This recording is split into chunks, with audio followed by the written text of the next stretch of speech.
Welcome to the Fantasy Champions Fantasy Football Podcast. Here's your host, Morgan Colby and Rick Lemon. What's poppin', fantasy champs? I just realized that guy in the intro sequence kind of make my name sound like Morgan Kobe. Shout out Kobe Bryant. Just like the great one. Yours is like what? Rick Lemon. Rick Lemon. But he sounds like Rick Lemon.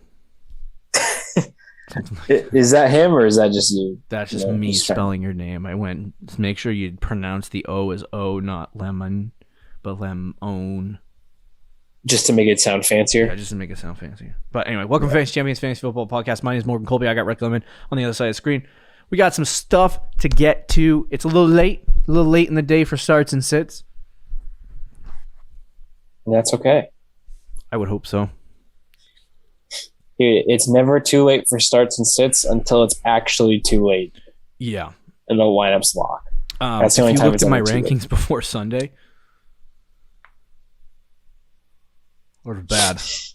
Oh, I forgot to take out the inactives. You can have a bad week because you had first 2 weeks you were top 30. Yeah, dynamite. Did all right. But anyway, so today we're going to give you starts and sits. Starts and sits for week 4. Week 4 starts and sits. Ready for week 4 starts and sits? And we should do pretty good this week. Yawning or stretching? I didn't even see you. I don't have you queued up. Don't worry about it. Oh, got you. Okay. But yeah, I think we're going to have a good week this week because first few weeks, you've been really good. I've been painfully average. So this week, though, I feel like we're going to use our powers. You can't have two bad back-to-back weeks, right? You can't have two bad weeks in a row. I think this is the comeback week for us. Yeah, we got it. Before we jump into our starts and sits for week 4, check out our website, fantasychampions.com. Follow us on Twitter, Instagram, Facebook, TikTok. Type in the FF Champs Fantasy Champions. You'll find us. If you're listening on Apple Podcasts, Spotify, Stitcher, or YouTube, be sure to subscribe, click the bell for notices, like and comment down below, share this podcast with your friends, and then leave a review. All those good, fun activities that we request that you do. It's literally, we don't ask you for money. We don't ask you to buy a draft guide. We can do that this year. I mean, we did for 2 weeks, 2 months, whatever. But we don't ask for money. We just ask you to like, comment, review. Yeah. Just take some time out of your day and do that. Exactly. You ready for starts and sits, Ricardo? Yeah, let's do it. Okay, so we're going to start with the starts, go to the sits, and let's jump into it. Quarterback of the start of the week would be, for us, Joe Burrow. What is it, at Los Angeles? I think you messed up. I think it's supposed to be Derek Carr. Oh my god! Yeah, because Burrow is playing. Burrow is played Thursday night. So I meant Derek. Derek Henry. Holy crap! I just got the first dose of my COVID shot today. You're blaming everything on the vaccine. Yeah, because every problem comes from the vaccine. Right. Of course. Anyway, Derek Carr is playing the Chargers. It's not Joe Burrow. It's not Derek Henry. If Derek Henry is playing quarterback for the Raiders, there's a whole other problem with society. We're in a different dimension. We're in a different dimension. Or, yeah. Derek Carr in another world is playing running back for the Tennessee Titans. So, and struggling very hard. Yeah, struggling very, very hard. Anyway, so we have Derek Carr at Los Angeles. And so the Chargers have had some good games. And the Chargers have had some bad games stopping the pass. They actually had a really good week against, what's his name? Patrick Mahomes. Yeah. And who did they play last week? Was it Mahomes? That was the week, Chiefs. The week before that was the Cowboys and Dak Prescott. And so Dak also had a tough week. And so I would think, coming into this game that it might be tough. I'm not sure what the Chargers have been doing, but I say you give it 4 weeks before things start happening. Derek Carr has been really good over the course of, over the course of the season so far. And I think we even said he's a streamable option and a guy you can pick up in leagues on the waiver wire show. But he's had 27, 26, and 24. They've been passing the ball a lot. And he's just had some really good opportunities here. Yes, the Chargers have given up I think they're one of the teams that have given up the least amount of fantasy points so far to the quarterback position, but I wouldn't be scared away from that. I would stick with Derek Carr in a divisional matchup that they have to win against the Chargers. In a division, to be honest with you, it's only early in the season, but it's wide open right now. Completely wide open. Yeah. So I would go Derek Carr, Monday Night Football, another night game for Derek Carr. See where it takes you. Yeah, I mean, I think it's more about Carr than it is the Chargers defense. Yeah. Because in week 1, Derek Carr played against the Ravens defense in a tough matchup in a Monday night game, and he ended up getting 24 fantasy points and having a pretty solid week. So against the Chargers in another Monday night game, pretty decent defense, but as you said, you typically will give it like 4 weeks before you start judging the defenses and stuff like that in the rankings and whatever. Right. In terms of fantasy points. So Derek Carr, I think it's just about the player right now who is the QB9 in fantasy, and he's been consistent, 24, 23, 22 fantasy points. Like he's getting 20 plus a week. I think it's going to happen again this week against the Chargers, and I think you're okay with starting him from this point. I agree. From this point on, especially without Josh Jacobs. They're throwing the ball a lot more.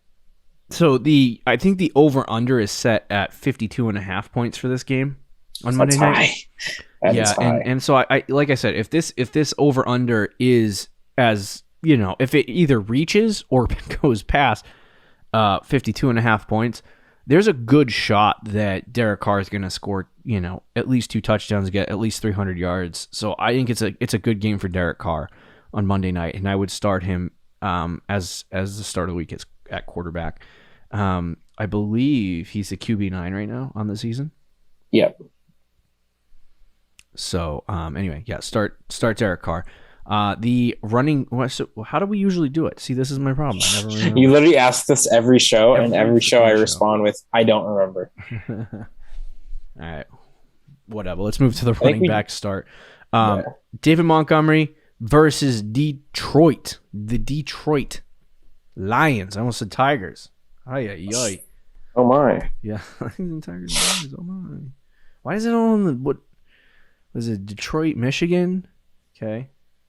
Detroit Tigers are in Michigan as well. Oh, you trying to connect the two? Chicago is in Illinois. So, no, that does not connect. But they're all in the Midwest. Or mid. Is that the Midwest? Yes. Whatever. No, that's not really. It's crazy really West. In the West. It's more just like north. The Rust. I guess I don't know. Whatever. No need to make a connection. David Montgomery last season had a stretch of games where he went through these tough games and he did not perform well at all. Deontay Johnson, full practice on Thursday. Saddle him up. Pumped. Okay, get lit. Pumped. Anyway. So, yeah, David Montgomery so far. Week 1 against the Rams, he had 18 fantasy points. Week 2, he had 9. And then week 3 against Cleveland, who's been probably one of the better defenses in football so far this year. He only had 6. He's going up against Detroit. And I actually, he's not on our buy show tomorrow. I'll say that. Trade target show tomorrow. But I would say David Montgomery is a good trade target right now because when you look at his schedule, 5, 6, 7, Week 5, 6, and 7, he's facing the Raiders, Green Bay, and Tampa Bay, who've been relatively good against running backs this year.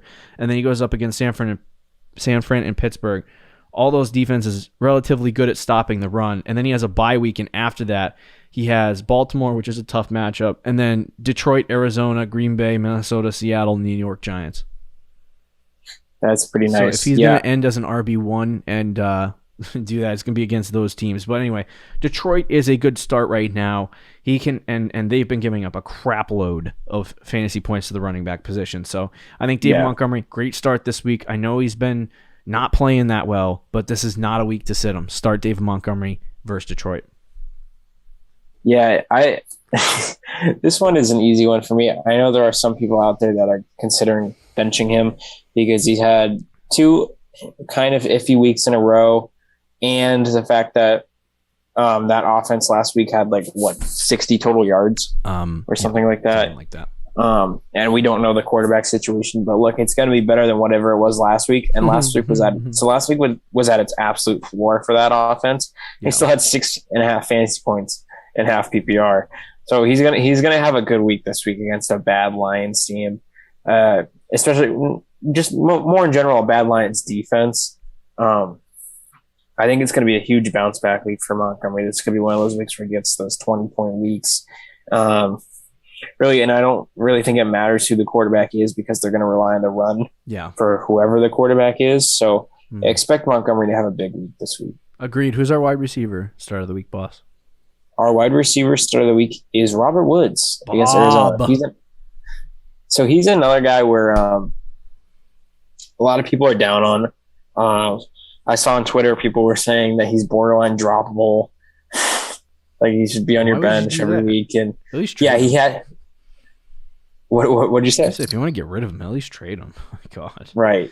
No, I know he's been bad. Okay, he has been bad. And Cooper Kupp is clearly Matthew Stafford's guy. That is his guy. But Robert Woods is still the clear number 2 receiver on that team, and he's still getting targets. In week 2, he only had 9.5 fantasy points, which isn't even that bad. But he had 9 targets in the game. He just didn't get anything going with it. And then last week, same thing, 5.5 fantasy points. Everybody's freaking out. But he still had 6 targets. He only had 3 catches on those 6 targets. So he's going to get going if he keeps getting these targets. And going up against Arizona, it's an easy matchup. If Woods doesn't produce this week, then I think you start to get a real problem with him. But I think this is the week where he finally bounces back and has a good week and shows everybody that he's still Robert Woods and a very consistent, good receiver. Yeah, I agree. The thing you have to follow in fantasy football is target share and snap percentage. And those are 2 things as of right now that Robert Woods is doing really good with in terms of fantasy football. So he's not getting Cooper Kupp targets by any means. Kupp's getting 12 targets a game. Can I say something about Cooper Kupp for a second? Freaking. Okay. He's been getting 14 targets a game. 10, 11, and 12. Do you know how many touchdowns he has through the first 3 weeks? Yeah, he has 5. That's not going to continue. No, that's not. Bob's going to get some of those. True. But anyway, good point. Continue what you're saying. Sorry. No, I was that's pretty much it. Yeah, he doesn't have he does have 1 touchdown this season, week 1, but last 2 weeks he didn't get a touchdown. He is due for one. I think he's going to have a good week this week. Yeah, and you look at Cooper Kupp, his so far his snap percentage right around 91%. And then Robert Woods just under that at 88. So it's he's on the field, he's getting target share. You know what I mean? 9 targets a game is good. You know what I mean? If that's the total he's hitting, he'll get there. He's consistent. He's good. I think the first couple weeks of the season have been taken up with this infatuation with Cooper Kupp, and I think once I think for Matt Stafford, he's early in the development of this offense, right? While they've been playing really good and they beat the Bucs this week, and there's good things, I think that Cooper Kupp has been a safety blanket for Matt Stafford, and I think as this offense opens up and they start to implement more, I feel like Robert Woods is going to be a part of that, and they're going to throw it more to him, and it's going to be spread out more evenly between Cooper Kupp and Robert Woods, as opposed to him just dumping it to Cooper Kupp the entire game. So yes, I would definitely start him this week. I think there's a good chance he gets 9-10 targets. And it's against Arizona, so if there's a good comeback week for him, it would be this one. Yeah, no, I'd agree with that. And then our tight end start of the week is Dawson Knox versus Houston. Now, this is a risk play. It is. Because I like Dawson Knox a lot. This is more of for the people that, like myself, and pretty much every league I'm in, except the leagues I drafted TJ Hawkinson and even Noah Fant. Yeah. But in a lot of the leagues it's actually really only 2 leagues, and one of them is my home league, of course. But For if you drafted Jonnu, I got or Hunter Hawk. Henry, You should have drafted Hawk. He only had 2 I points actually this week. should have Frick me. probably, but yeah. But if you drafted like a Robert Tonyan or any one of those late round tight ends, except pretty much Logan Thomas, you probably are looking at the waiver wire for tight ends week to week. So this is more for those people. Obviously, if you have a good tight end, you're going to start those tight ends. But for everybody who's questioning the tight end spot, this is for you. So he has, like, week 1, he didn't get a good snap percentage. But the last 2 weeks, he's been above 75, which is great. He's been getting 4 to 5 targets a game, generally speaking, so far. The thing that has buoyed his good fantasy performances has been touchdowns. So he is going to be a touchdown-dependent guy. But he's on the field. I think they run 4 or 5 receiver sets regularly, so Dawson Knox is going to be a part of that. He is a red zone target for Josh Allen. So I think there's a good shot that he could catch a touchdown this week against Houston. We'll have to see. But I would start him. Yeah, I think the way it's going is positive with them. So I would start him as well. I think he's been pretty good this year. It looks like he's better than last year. His snap percentage went up from week 1. He's coming off a game where he has 5 targets. I'd give him a start against a bad Houston team. Yeah, definitely. Let's move to the sits. What do you say? Yeah, we can do that. Okay. So sit of the week, Daniel Jones at New Orleans. New Orleans has been pretty dominant so far this year against quarterbacks. Except Sam Darnold. Yeah. Sam Darnold. For some reason, Aaron Rodgers got destroyed. Mac Jones had his worst game of his career versus the Saints, but then Sammy Darnold playing well. Yeah, he's playing well. But anyway, Daniel Jones is not Sam Darnold. No. So which is funny because a lot of people think he's better. Sorry. So this New Orleans pass rush, though, is fast and quick, and they can get to the quarterback very quickly. So I think this is going to be one of those games for Danny Dimes that's going to be on the tougher side to score fantasy points. We'll see if he can get it going on the ground. I'm always nervous about sitting a guy with that premise in mind. Yeah. But I think when you look at what he's done on the ground, it's it didn't really help him last week with the 16 fantasy points. So I think that this is another week where Daniel Jones comes down to earth against New Orleans, has a really tough week, and he doesn't end up performing too well. Yeah, it makes all the sense this week for Daniel Jones to not be good, which is why I'm nervous. Because whenever it feels like he has a good matchup, like last week against Atlanta, he gets 16 fantasy points. Terrible game. Then he'll go out against New Orleans and get like 40 fantasy points. It makes no sense. And you're like, okay.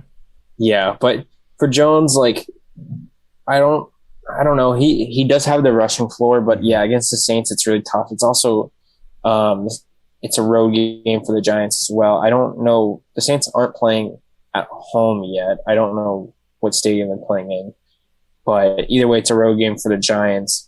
And yeah, Jones is like one of those guys where he just needs to have a big rushing game, and it's possible that he does it, obviously, like in week 2 where he had 95 rushing yards.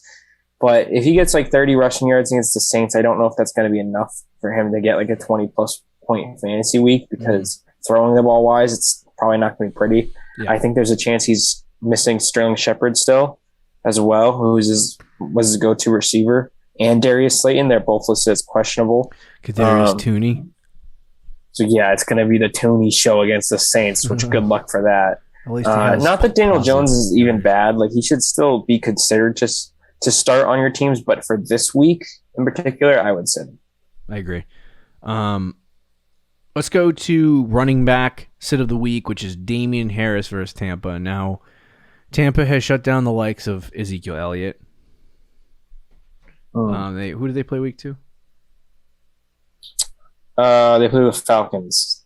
So, Mike Davis, who had 9 carries for 38 yards in that game. And then they played last week, Los Angeles, and Sony Michel was the starter. So I guess no real competition. But 3.3 yards per carry for Sony. So that's they were already kind of projected in that.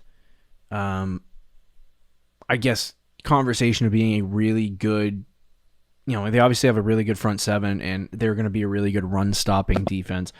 And Damien Harris, he against tougher defensive matchups at the running back position, he has struggled. Like obviously against Miami and the Jets, he had some decent performances, but New Orleans is the toughest matchup he's played all year, and he was shut down in that game with basically only 2.33 yards per carry. Now, I mean, the game script kind of went negative for him, so that obviously has something to do with it. But he's playing Tampa this week, and Tampa is a tough run defense. And so I think this is a perfect week to sit Damien Harris. If you have him in your lineup, if you desperately need a play and you don't have another running back, I would go with him.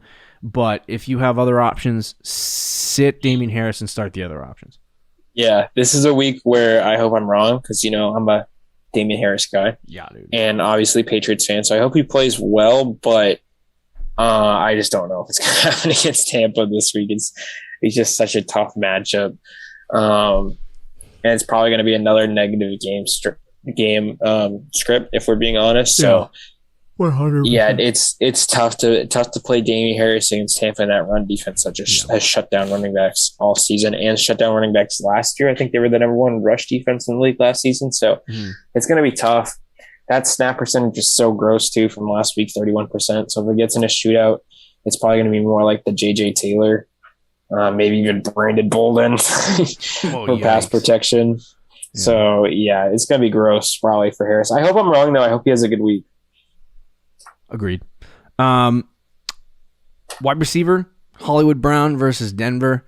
Rick kindly. I like Hollywood. Rick liked him less. He sure is a good route runner. He's getting wide open. But brick hands is preventing him from having an ascension to wide receiver one hood, if that makes sense. He dropped like 4 passes and 2 touchdowns.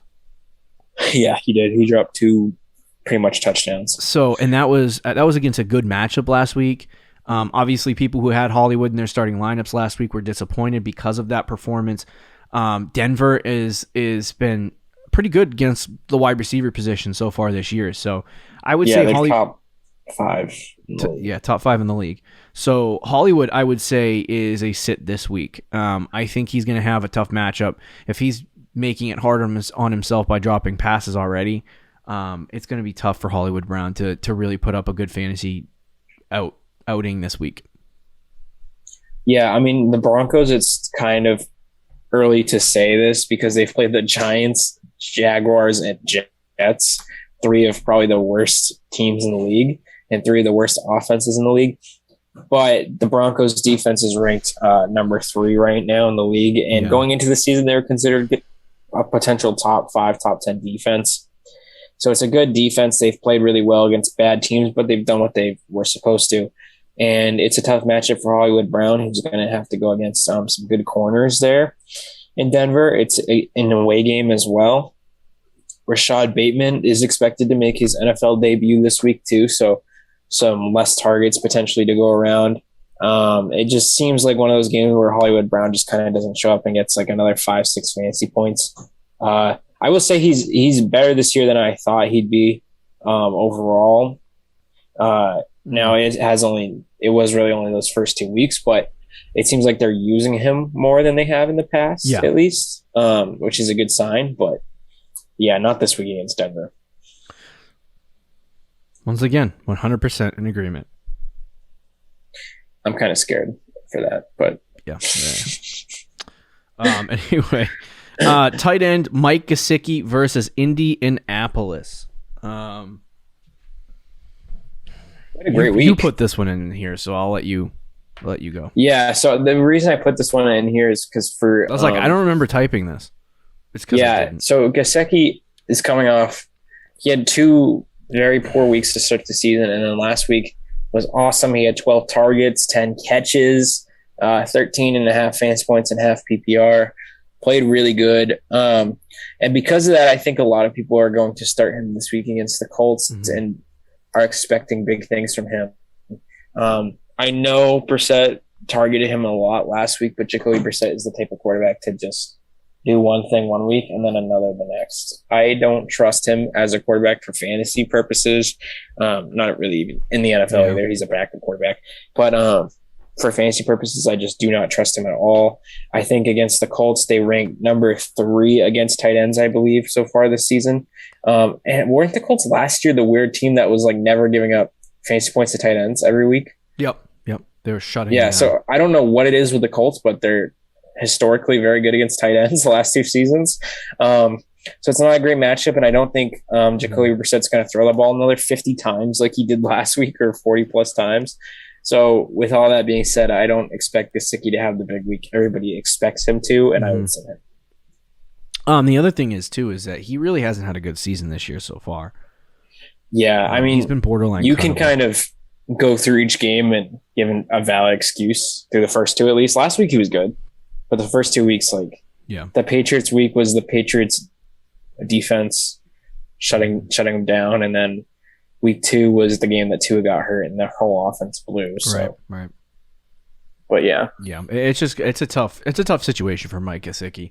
And like Rick said, not having Tua Tagovailoa at under the helm and having Jacoby Brissett, I called him. I think I said this already, but I called him Philip Dorsett on Sunday. That's not even.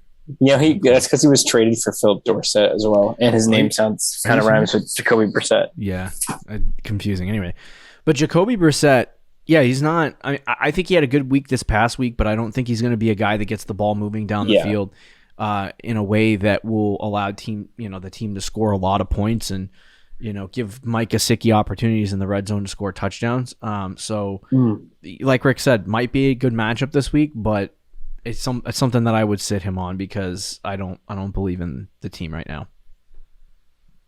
So yeah, there you go. That's fair. Starts and sits for week 4 of the 2021 fantasy football season. Week 4 already, almost in the books for week 4 content. We still got 3 quarters of a season to go. Can't believe there's any quarters that are done. So anyway, trade targets tomorrow. We'll see you then, guys. Have a good week. See you guys later. Thank you for listening to the Fantasy Champions Podcast. Make sure you subscribe on iTunes and YouTube and follow us on Twitter @TheFFChamps.